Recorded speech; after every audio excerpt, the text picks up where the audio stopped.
Hello class, Del Ballou here. I'm going to be working on the beach scene again today.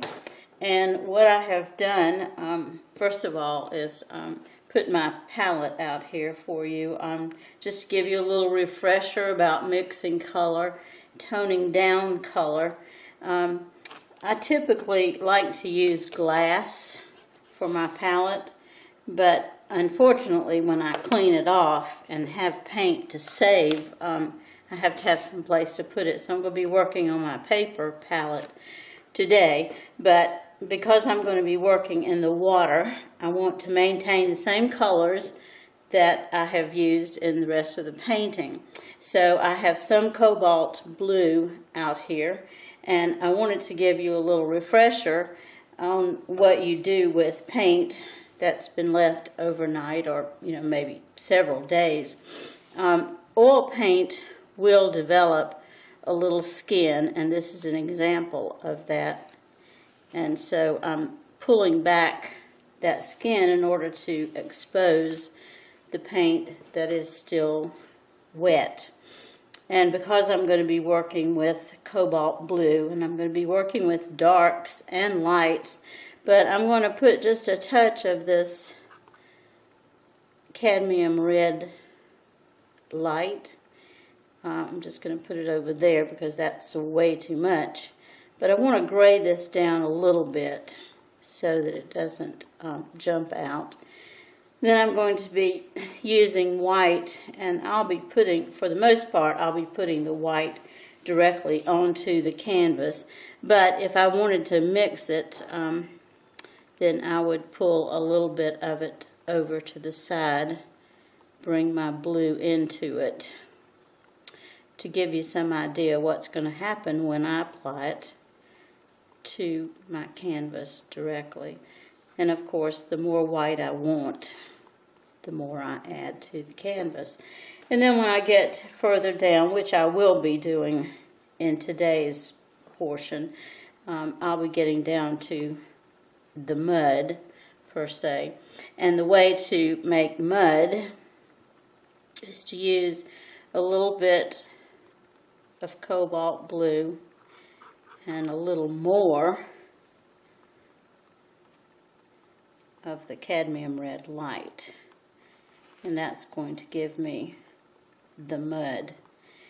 But just like with the cobalt blue, I am going to be adding some white to that because I don't want it to be quite that dark.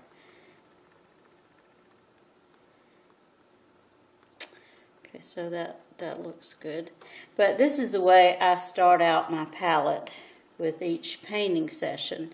I do a little bit of mixing on the palette just to let me know what colors I want to use and where I want to go with the mixture. And insofar as the mud is concerned, by adding the white on my palette, I can tell whether I have a good mixture. If it goes too purple or too brown, I know how to make that adjustment. So I'm going to be working on that today. Now, yesterday when I was working on this, I had to quit because this bottom portion was still too wet and it was getting all over me and sticking to me. And you probably can see in this video, this is a little lesson about where you place your canvas when you're not working on it. I thought what I had put it on was nice flat surface, but apparently not. So these will go away, but if they don't, then at some point I can wet the back side of the canvas and it will smooth out, but just doesn't look very pretty right this moment. So I'm going to zoom in so that you can get a better view of what I'm doing. And I do apologize for the focusing that my camera is doing on occasion, and I don't realize it's doing it, so I can't stop it and make the adjustment. So please overlook that. It usually doesn't last very long. Okay, I'm going to work on this side since I got this portion done to some degree. And it's always a good thing to work with a paper towel in your hand so you can be wiping your brush when you need to. So I have wet my brush, but I'm also wiping the excess because I really don't want that much turpentine. Okay, so I'm going to go over here and get some of that mixture that has white in it. And I'm going to begin over here.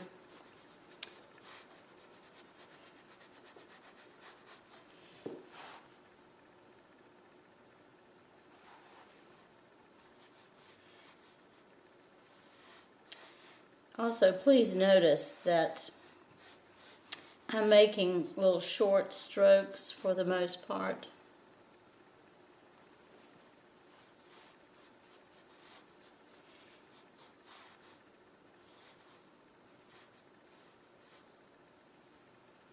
And that does give more of the illusion of moving water, because I assure you that water is moving out in the distance. And you can see that more when the water is choppier, because you can see the little white caps out in the distance. Be sure to pay attention to your edges.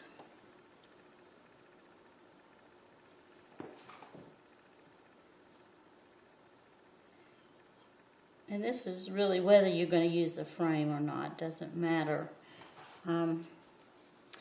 But if you choose not to use a frame, then you actually already have that work done for you. I have to come up here and work on this edge that didn't get paint when I had the masking tape back on it.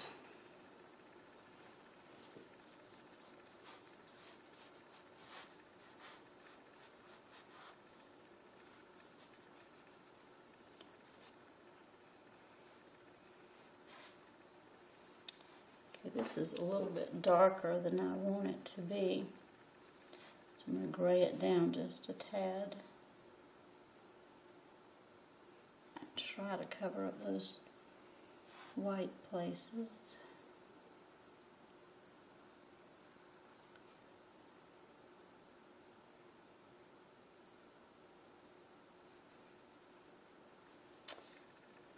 Okay, some of those little tedious things that we have to deal with.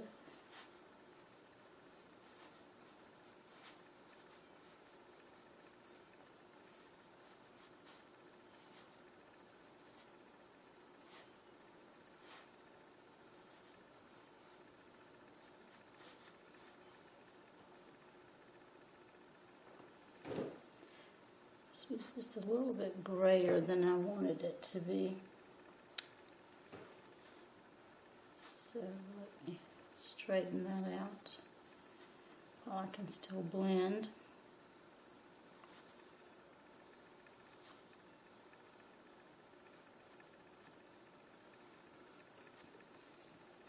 Excuse me. As I have mentioned many times before, if you've watched any of my other videos, blending is probably one of the most difficult things to teach students, because it's something that you just have to learn, and I tend to repeat certain things regarding blending over and over. But here is a good example of having to think about how much blending is enough and how much is too much.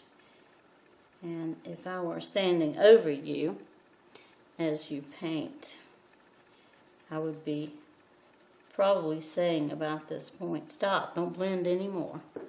go ahead and put some more paint back in, but I think we have a natural inclination to go back over an area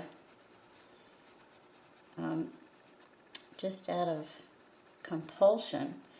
And it could possibly be to think, well, I've got this paint on my brush, I don't want to waste any of it. So we tend to keep working when we ought to stop and go on to something else. And in this case, I'm doing my blending to some extent right on the canvas. In the last session, I put on a color that was really too gray. So I'm kind of going over it, but you want this to look somewhat choppy.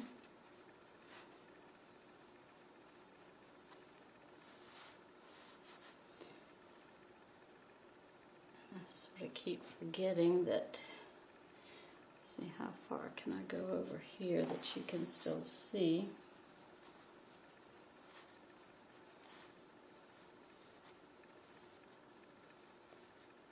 And it's certainly permissible if you get too much action going to go back and smooth some of it out. But we're going to imagine for today that this water is relatively calm as it comes in and goes back out because it's low tide.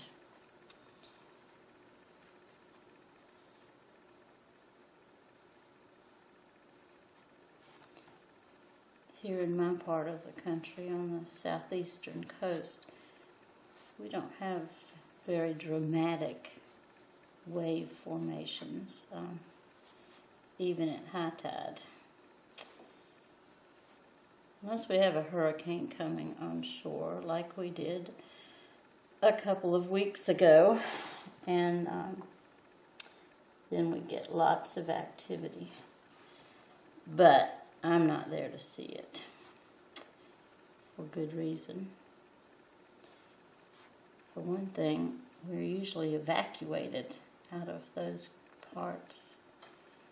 Okay, I'm beginning to put a little bit of a curve here and there. I don't want this to be scalloped, because that would be wrong.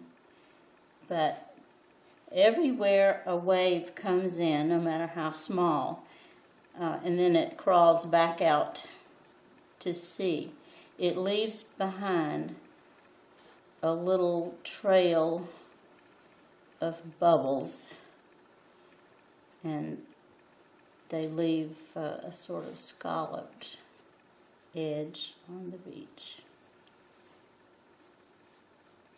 Like many other things I've told you about repeat patterns, this is certainly true of these wave patterns. Okay, I know you can't see what I'm doing over there, so I'll quit.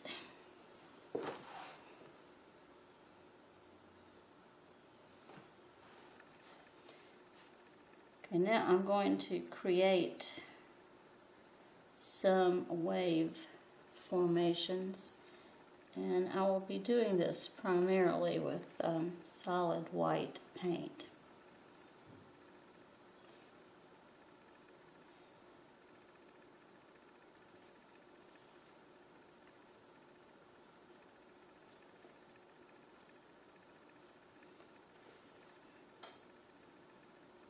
And because this is low tide, these waves aren't going to be very high or very threatening for sure. But they will have some shadows under them. Right now I'm just doing the highlight of the wave.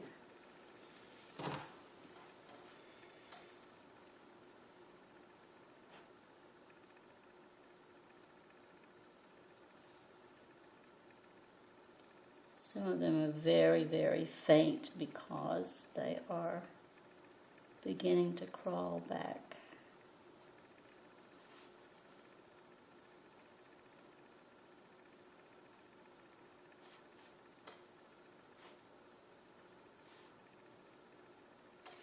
If you were sitting on the beach,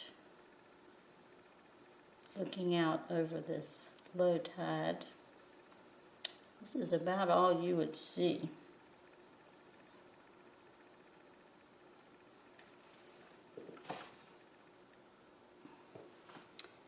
I'm gonna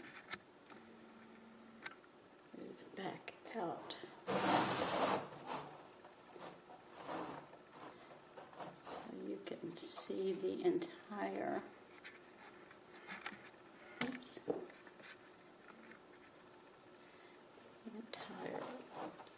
water. At least get it straight so you won't get seasick.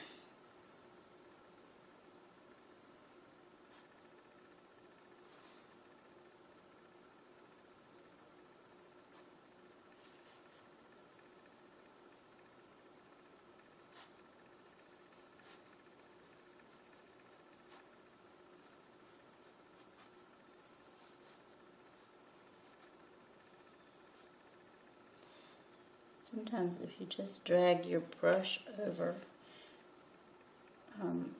lightly,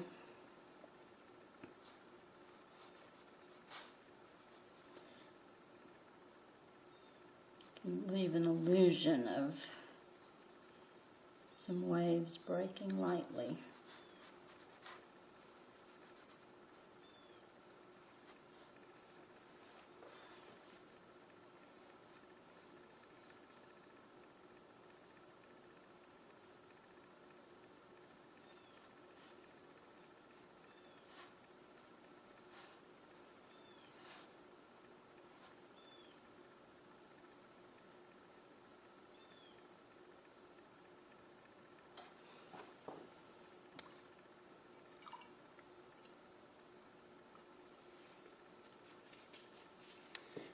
Okay, I'm going to show you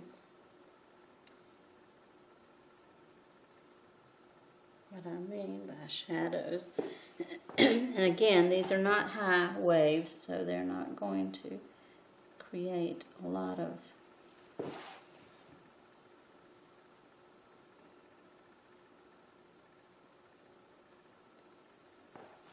shadows.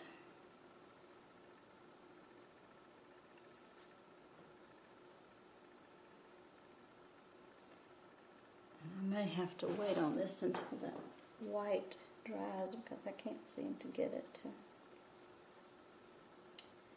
be dark enough.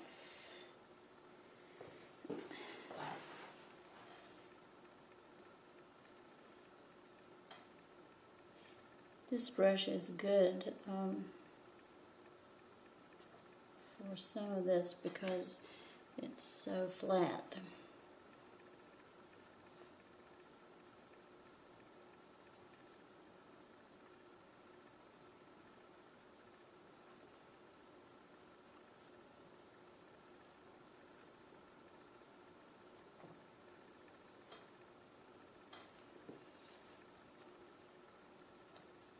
You can see what I'm doing.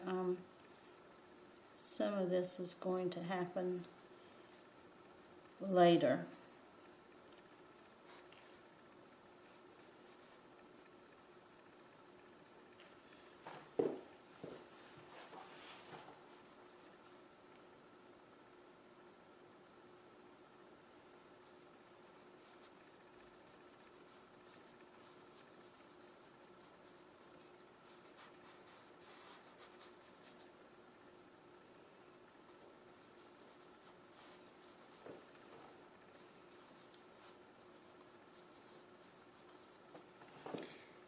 And just like the clouds,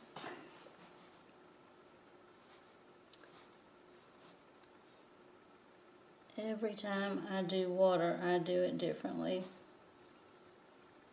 And that's okay because, as I said about the clouds, for whatever formation you can do, That's probably a formation that happened some time.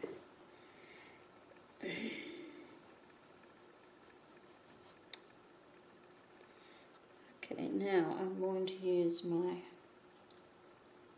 mixture of gray to create my mud, but I'm not going to finish the edge of this water until this dries. And the reason for that is this is underneath the waves as they break on the shore, on the beach.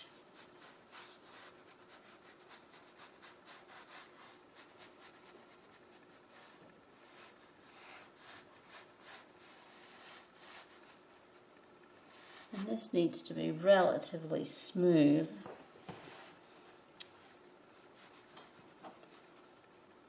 So that when I come back over it, I can paint in those bubbles.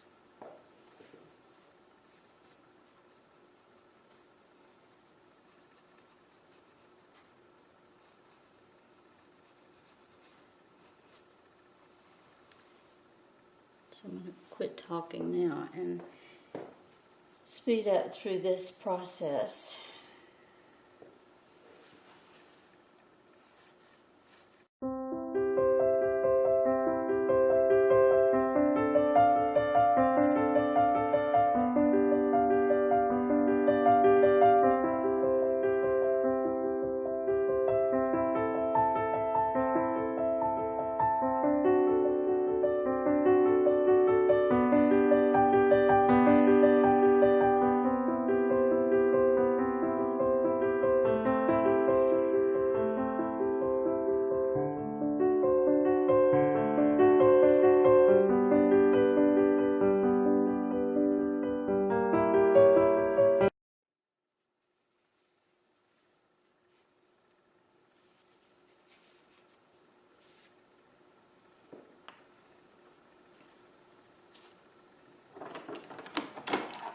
Okay, now it's time to do some scumbling across this dark area.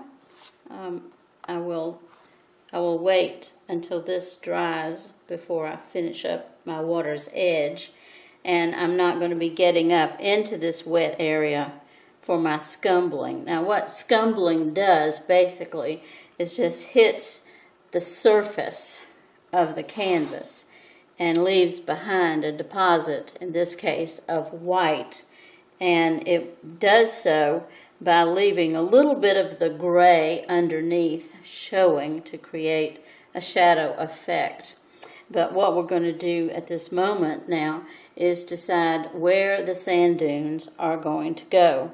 And I think in this particular painting, I'm going to have some distant sand dunes back over here that are a little bit more interesting and perhaps complicated than just a few sea oats and some marsh grass or some seagrass. But over here we're going to have plenty of activity with grasses growing up and maybe even a stray sea oat coming up out of the middle of it. But we can also add things as we want. Now, typically, I use a flat white bristle brush for this because it's stiff and it will do a fine job with the scumbling.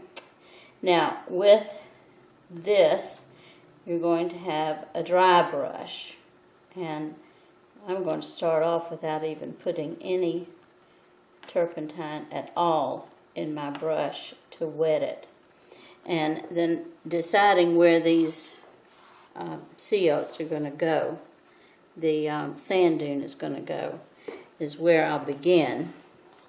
So this is going to begin over here.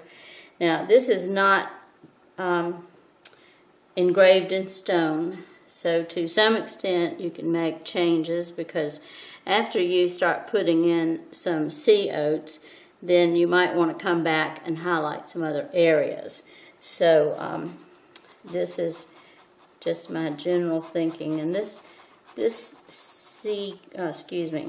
sand dune is going to be somewhat wide, and then it's going to taper off and flatten out. It's going to have another level over here, which is not going to be as high, but then there will be other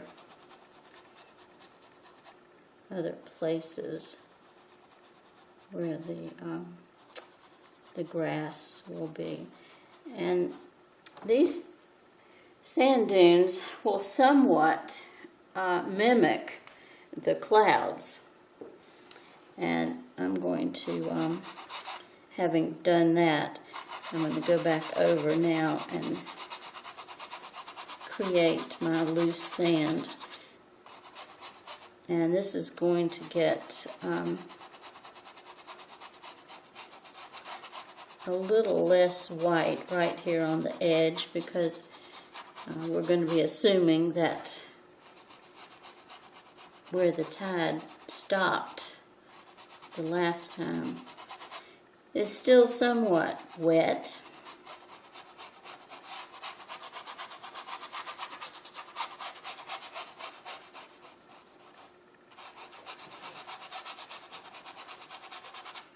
Just for continuity, I'm bringing that on over here.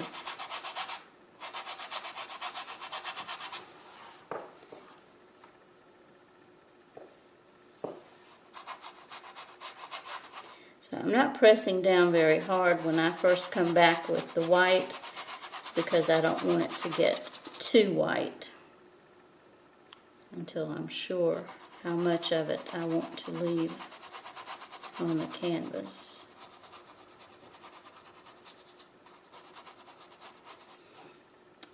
Zoom in on this so you can see.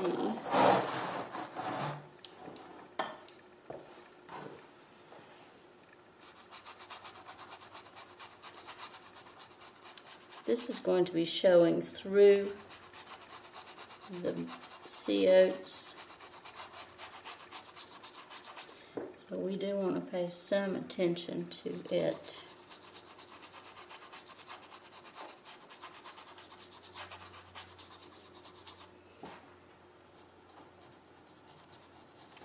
Remember your edges. Okay.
Okay, I've done my preliminary sand and my planning. I wanted to show you before I go any further with this about where we're going with these sea oats. You notice these are up on a mound, a dune, if you will, and it comes down. And these are all sort of ancillary growth, and I'm going to decide where I want these to go with my green paint, and you'll see that in a moment. But this is where we're going with this painting, and you will notice that I have done some more of the highlights, and these areas will have more highlights as time goes on. But I'm constantly thinking about where I want these sand dunes to go, where I want my sea oats to end up. This painting is not going to be exactly like that one, and usually none of them are exactly the same. I move sand dunes and sea oats around in different places. And I also change the season of the sea oats. Sea oats are very much like other plants in that when they're new in the spring, they're green. And as the summer goes on, they begin to dry out and take on the look of wheat or oats, if you will. And so for this painting, they're probably going to be somewhere in mid-summer when they've shed their green color and they've taken on the more wheatish color. And so that's where we're going to go with the rest of this painting. And I think for this session, I will go ahead and start to explain how to start the formation of your seagrass and your sea oats. And for that, I'm going to be using a very scruffy fan brush, if I can find it.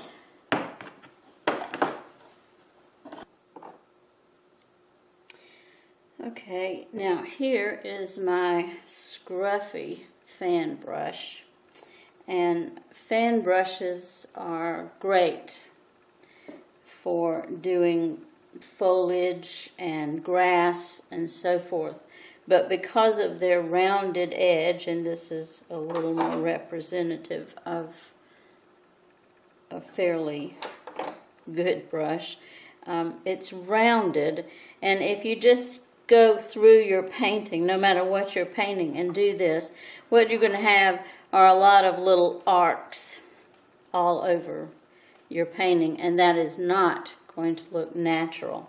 And there's another brush that I use once I get started making grasses, when I'm working on the final details especially. I have this brush, which is a synthetic brush, and over time it has accumulated some paint down in the ferrule, and what happens, it spreads out. But that's a good thing in this case. And recently, when I was packing up to evacuate for Matthew, I grabbed up all of my brushes and put them in a long box. And when I got to my son's house, he was questioning why I would want to save some of the things that I took with me. And I said, you just don't realize, for one thing, brushes are expensive. Even if they're cheaper brushes, they do get expensive over time, and as you accumulate more of them. But this is one of the reasons I save my brushes, because when they get like this, you can do things with this brush you can't do with a new brush. So that's my story about that. And when I get to the point where I want to do just some specks of grass and other materials, I will be using that. But for where I'm going right now, I'm going to be using this worn out fan brush. And because it's worn out, it actually isn't curved quite as much, so I don't have the same inclination to have those little arcs or arches all over my painting. So I'm going to be mixing up a green, and I start out with a darker green, and you can mix green from your blue and your yellow. Okay, for this darker green, which is going to be my underpainting and pretty much my shadow area, I'm going to be using Prussian blue and cadmium yellow medium, which is the more golden yellow. Now I also use Payne's gray on occasion. There are times when I just can't get it dark enough, so I add some Payne's gray to it, but there are actually ways to do this without Payne's gray if you have a limited palette. And also you can buy mixed greens in tubes, like sap green and hooker's green and viridian green. Those are the greens I've used in the past.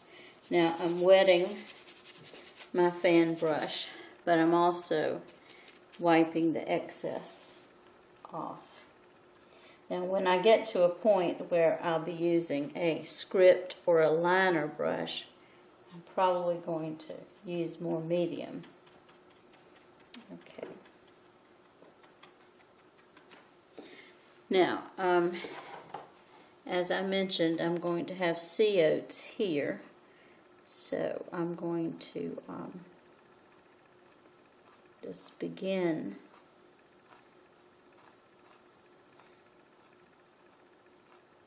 this is a little bit too full, but I'm eventually going to fill that in anyway, but for preliminary purposes.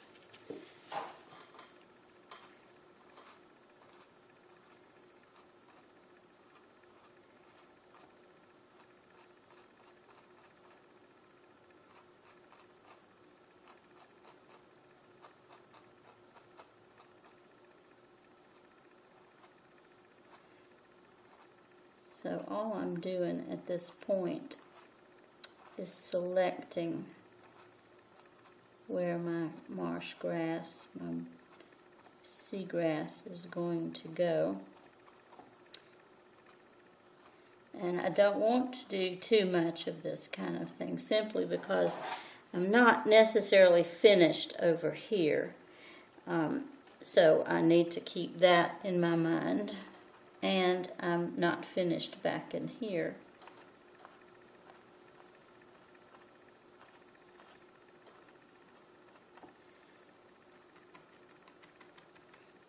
And that's actually a little too blue, but that's not a big problem.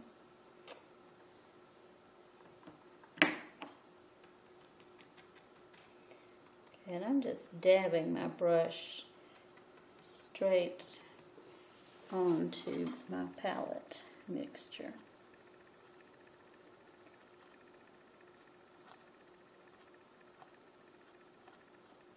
And the tendency here, and this is why you really have to be careful with a fan brush, is to keep doing in the same direction, the same place, and that's where you're going to end up with some of those patterns that are repeating that should not be repeating. Okay, all I'm doing at this point is telling where the grass is going to go.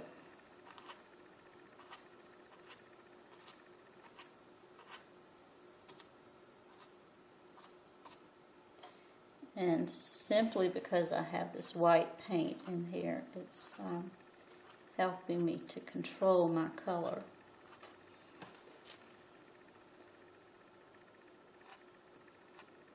And this doesn't necessarily mean these are the only places I'm going to have grass.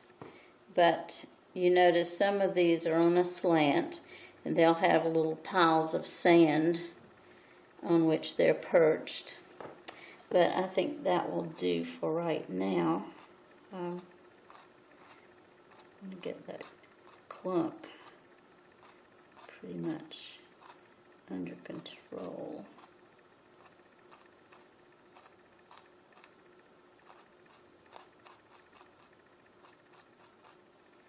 There will be some heavy areas in there, but they won't be that high for the most part. Okay, so that's the basics. I'm going to wait on this to dry now before I do any more to it. And while I'm here, I need to check on my clouds to see how they're working for me.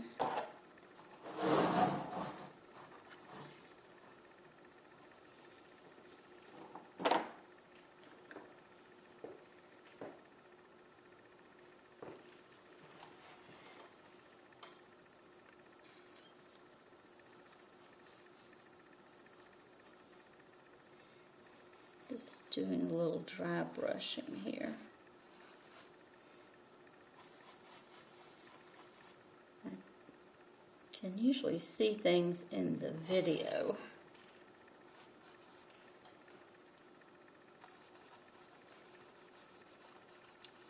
Especially things that need to be changed.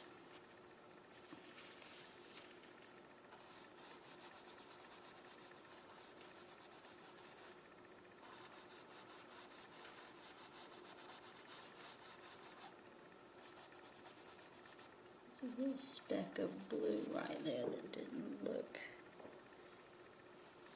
normal.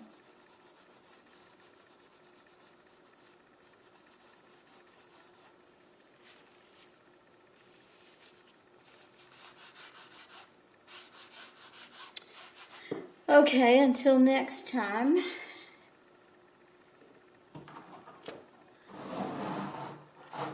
I hope you're able to get a visual handle on these things that I did in this part, and I'll see you in class. Bye for now.